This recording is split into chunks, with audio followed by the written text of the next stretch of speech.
如果你还在为换个机器人本体就得重新调模型而头疼， Google DeepMind 这次给出的方案可能直接把适配时间压缩到了几个小时以前。适配一个新硬件，动辄几个月的数据采集，现在只需要不到200个样本就能搞定。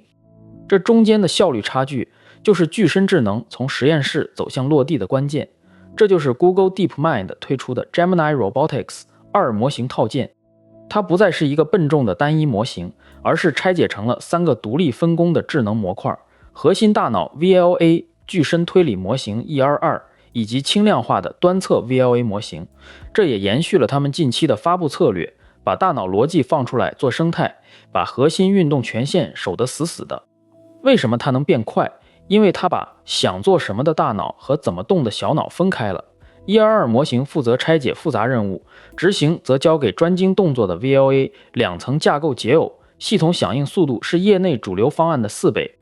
看看这个典型案例，模型接收把水壶放进底层货架的绿色箱子的指令，机器人先自主导航到桌边抓取，再跨越整个空间步行至货架位置精确放入，全程没有预编程，全靠 ER2 的高层规划实现。这是 Apollo 2机器人演示的完整流程。这套架构的精明之处在于它的推理能力。ER2 基于 Gemini 3.5 Flash， 直接用上了 128K 的超大上下文窗口，它能把复杂任务拆解成连续的工具调用，不再是死板的指令流，执行效率比传统方法高出一大截。频道老观众记得之前讲过，早期的机器人模型那会只能控制手臂做简单动作，现在的 Gemini Robotics 2已经能完美搞定人形机器人的全身平衡与复杂协作。这次的增量就是从单纯的抓取进化到了全身控制。不过这套东西也不是万能的，在系携带这类高精度的多指操作上，成功率目前还在 32% 到 92% 之间大幅波动。物理世界的复杂程度依然是目前最大的拦路虎。你还要看清一点，这套系统的表现并不完全均衡。在任务执行的进度分类上，它能做到 57.4% 的准确率，但在关键事件的抓取上表现更亮眼，准确率高达 91.3%。这意味着它处理核实动比处理动的有多好，更有把握。想动手跑跑看，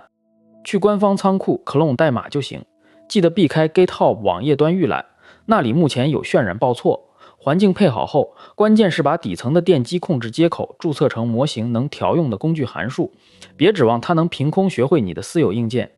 这一轮更新后，通用机器人正式脱离了纯演示阶段，它通过标准化安全基准，正常是向真实的工业场景渗透。如果你处理的是非结构化环境任务，这套工具值得关注，但如果是追求毫秒级响应的工业流水线，这东西现在还接不住。账就这么简单，